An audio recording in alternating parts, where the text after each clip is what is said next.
తెలంగాణ నుండి రాజ్యసభకు ఏకగ్రీవంగా ఎన్నికైన రేణుకా చౌదరితో మనం ప్రస్తుతం ఉన్నాము. Madam, first of all congratulations. చెప్పండి, అంటే తెలంగాణ నుండి సోనియా గాంధీని కూడా ఎంపీ అభ్యర్థిత్వానికి అంటే వచ్చే ఎన్నికల్లో పోటీ చేయమని కూడా తీర్మానం చేశారు. రేణుకా చౌదరి కూడా ఖమ్మం నుండి పోటీ చేస్తుందేమో, లోక్సభకి వెళ్తారేమో అని అందరూ ఆశించారు. కానీ అనూహ్యంగా అటు సోనియా గాంధీ, ఇటు మీరు, రాజస్థాన్ నుండి సోనియా గాంధీ, ఇక్కడ నుండి మీరు రాజ్యసభకి ఎన్నిక కావడాన్ని ఎలా ఫీల్ అవుతున్నారు? ఏమండి, సోనియా గాంధీ గారితో పాటు నేను ఉండగలుగుతున్నాను అనేది న్యాచురలీ నాకు చాలా సంతోషమైన పరిస్థితి. అది ఐఎమ్ వెరీ లక్కీ, అదృష్టంగా భావిస్తున్నాను. Madam is a fighter. వారితో పాటు నేను అక్కడ ఉండి పోరాడగలుగుతాననే ధీమా నాకు ఉంది. అండ్ దేశ పరిస్థితులు ఏ దుస్థితికి ఈ పరిపాలన ప్రభుత్వాలు దిగజారిపోయాయో మనమందరం కూడా చూసి గమనించగలుగుతున్నాము. ఎన్నో సంవత్సరాలుగా వాళ్ళ కుటుంబంలో అంతమంది బలైపోయినా కూడా ఏది వదలకుండా ఇవాళ పిల్లలు వారు అంత కృషి చేసి పోరాడుతూ ఉంటే మా అందరి కర్తవ్యం మేము కూడా ప్రోత్సహించి మేము చేయగలిగే ఉడతా భక్తి సేవ చేయాలి. ఇండియా కూటమి ఏదైతే కాంగ్రెస్ పార్టీ ఇండియా కూటమి ఉందో, రోజు అంటే బీజేపీ నేతలు మాట్లాడుతూ ఇండియా కూటమి నుండి ఒక్కొక్కరు, నితీష్ కావచ్చు, మొన్న అఖిలేష్ కూడా ఎంపీ సీట్ల విషయంలో డిమాండ్ కావచ్చు, మొత్తానికి ఇండియా కూటమి నుంచి ఒక్కొక్కరు డ్రాప్ అవుతున్నారు. కాంగ్రెస్లో ఏముంది అని బీజేపీ మాటలు ఎలా? ఏమంటే బీజేపీ చెప్పే మాటలకి నేనేం వర్త్ వాల్యూ ఇవ్వను. వాళ్ళు ఊరికే పనికిమాలిన మాటలు, గోబెల్స్ ట్రూత్ తప్పితే నిజం మాట్లాడే సత్తా వాళ్ళకి లేదు. ఇనే సాహసం కూడా లేదు. నిజం అనేది ఇనేది కూడా సాహసం లేదు. 70 సంవత్సరాలు భారతదేశంలో ఏం జరగలేదని చదివేస్తే ఉన్నమతిపోయినట్టు దేశ ప్రధానమంత్రి గారే వచ్చి అట్లా మాట్లాడుతూ ఉంటే ఏం పిల్లలకి మేము ఏం చెప్పాలండి? ISRO, ICRISAT, industry, public sector undertakings, green revolution ఇవన్నీ 10 సంవత్సరాల్లో వచ్చినట్టువా? ఏం మాట్లాడతారు వాళ్ళు ఏం మాట్లాడుతున్నారో వాళ్ళకే తెలియదు. సో వాళ్ళు ఏదన్నా అంటే ఐఎమ్ నాట్, అది పరిజ్ఞానంలోకి నేను తీసుకు. ఇండియా కూటమి నుంచి అటు మమతా బెనర్జీ కావచ్చు, వీళ్ళందరూ డ్రాప్ అవ్వడం సహజం. ఒక కొత్త విధానం అనేది అమలు చేద్దామనేది ఒక ప్రయత్నం. ఈ ప్రయత్నం కొన్నిసార్లు ఫలితం ఉంటుంది, కొన్నిసార్లు ఉండకపోవచ్చు. కొన్ని మార్పులు చేర్పులు ఇంకా ఇప్పుడిప్పుడే కదా. ఒక డ్రాప్ అయితే ఇంకొకరు జాయిన్ కూడా అవ్వచ్చు కదా.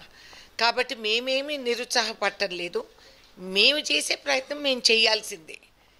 ఆ తర్వాత ఇతరులకు, ఇప్పుడు నితీష్ కుమార్ని యూటర్న్ కొట్టించింది ఎవరు? బీజేపీ. ఎందుకంటే వాళ్ళు భయపడుతున్నారు. ఇది వాళ్ళ భయానికి మీరు ఇది కట్టే విధానం. అది వాళ్ళు భయపడుతున్నారు. ఎందుకంటే వాళ్ళకి తెలుసు ఇండియా కూటమి వస్తే వీళ్ళు ఎగిరిపోతారనేది. అందుకని ఆయనకి లాలూచి పెట్టి ఆయన యూటర్న్ కొట్టించేశారు. No problem. ఒక నితీష్ కుమార్ గారు అటు పోయినా ఇంకొకరు ఇటు వస్తారు. ఇటు తెలంగాణలో కావచ్చు, అటు ఏపీలో ఎక్కడ ఏ ప్లేస్లో అయినా తెలుగు రాష్ట్రాల్లో రేణుకా చౌదరి పోటీ చేస్తే సునాయాసంగా పోటీ చేస్తుంది ఎక్కడైనా అని ప్రతిసారి చెప్తుంటారు. మీరు రాజ్యసభకి ఎన్నికయ్యారు. అటు ఏపీ విషయంలో కూడా మీ పాత్ర ఎలా ఉండబోతుంది? హెల్పింగ్గా ఉంటుంది మీరు చూస్తారు కదా. అటు మన షర్మిల గారు, ఇటు రేణుకా చౌదరి ఇద్దరం తిరుగుతాం. సరౌండ్ సౌండ్గా ఏపీలో రాష్ట్ర ముఖ్యమంత్రి జగన్ గారికి అర్థమవుతుంది మహిళా శక్తి ఏమిటి అనేది. కొండపైన అమ్మవారు కాబట్టి ఆమె ఆశీస్సులతో మేమందరం కూడా అవతారాలు ఎత్తుతాం. ఫైనల్గా రాజ్యసభకు ఎన్నికయ్యారు. మొత్తానికి మీ పాత్ర ఎలా ఉండబోతుంది? అంటే సోనియా గాంధీతో కలిసి పనిచేయబోతున్నారు. ఫస్ట్ అవకాశంగా ఏ టాపిక్ని తీసుకునే అవకాశం ఉంది? రైతుల ఇప్పుడు ఆల్రెడీ ఢిల్లీలో ధర్నా చేస్తున్నారు. ఏ అంశాలను లేవనెత్తి? డెఫినెట్లీ రైతులండి. ఫస్ట్ అండ్ ఫార్మోస్ట్ రైతాంగం. అందరికీ అన్నం పెట్టే అన్నదాతలని ఎన్నికలప్పుడు వెళ్ళి ఓట్లు అడిగినట్టు కాదు, అవసరానికి మీరు అందుకోవాలి. గతంలో ఇదే నిరసన తెలిపితే అబద్ధాలు చెప్పి వాళ్ళని విత్డ్రా చేయించుకున్నారు. ఇవాళ మళ్ళీ చౌకబారి బేరాలు పెడుతున్నారు. కేవలం 5 పంటలకే మేము ఎంఎస్పి గ్యారంటీ అంటున్నారు. అంటే మిగతా రైతులందరూ ఏమైపోవాలా?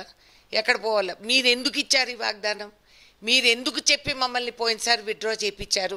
ఇప్పుడు మళ్ళీ మేము చెప్పుకోవటానికి వస్తే మీరు టియర్ గ్యాస్లా బ్యారికేడ్స్ పెట్టి కాన్స్టెంట్ అండ్ వైర్స్ అక్కడ చేసి వాటర్ క్యానన్స్తో మమ్మల్ని కొట్టి నొక్కితే మేము వెనక్కి పోతామన్నాను.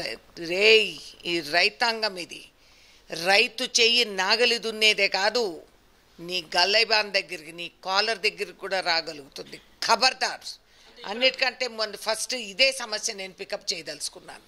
ఇక్కడ తెలంగాణలో కాంగ్రెస్ ప్రభుత్వం అధికారంలోకి వచ్చాక రైతులకు కష్టాలు మొదలయ్యాయి అని అంటున్నది బీఆర్ఎస్ ప్రభుత్వం. కరెంటు విషయంలో కానీ నీళ్ళ విషయంలో. పాపం ముందు వాళ్ళకి జ్యోతిష్యం చెప్పినవడో ముందు వాడిని పిలిచి కాల్చిపారేయమనండి. అది వాస్తు బాగలేదని సెక్రటేరియట్ మార్పిచ్చారు, వాస్తు బాగలేదని ఫామ్ హౌస్ ముందు లిఫ్ట్ ఇరిగేషన్లు పెట్టుకున్నారు, ఇది బాగలేదు అది బాగలేదు, వాళ్ళ మొహం వాస్తే బాగలేదు. అందుకని చెప్పి ఇప్పుడు వాళ్ళకి ఎక్కడ అడ్రస్ లేకుండా వాళ్ళు అటుపోయారు. సో వాళ్ళు మాకు చెప్పేది thank you very much, secretariat కట్టించారు మాకు కొత్త సెక్రటేరియట్, మేము పరిపాలనలోకి రావడానికి. వాళ్ళ జ్యోతిష్కుడు కంటే మా జోష్యమే బాగుంది, మేము బాగానే ఉన్నాము. ఇంకా వాళ్ళు చెప్పకుండా ఇంకేం చేయగలరు. పాప కేటీఆర్ ఆటో ఎక్కి ఏదో డ్రామాలు ఆడుతారు, కారే పోయింది కదా, ఇంకా ఆటో ఎక్కకు ఇంకేం చేస్తాడు, సైకిల్ తొక్కోమనండి కాసేపు, లేకపోతే ఇంకేం చేస్తాము. ఆ కారు లేనప్పుడు వాళ్ళు ఆటో ఎక్కుతారు, మళ్ళీ దానికి ఒక డ్రామా ఎందుకు వచ్చింది ఏడుపు. ఈ నాటకాలన్నీ మేము చాలా చూసాం. నిద్రలేయండి అని చెప్పండి, పని చేసుకోమనండి. Thank you. రైట్, ఇదండి మొత్తానికి రాజ్యసభకు తెలంగాణ నుండి ఏకగ్రీవంగా ఎన్నికైన రేణుకా చౌదరి ప్రధానంగా బీజేపీ చేసే విధానాల పట్ల ఖచ్చితంగా రాజ్యసభలో తన గొంతు వినిపిస్తాను, ఖచ్చితంగా బీజేపీ పార్టీని నిలదీస్తాను అని చెప్పేసి కెమెరామ్యాన్ అభిషేక్తో గాంధీ భవన్ నుండి శేఖర్.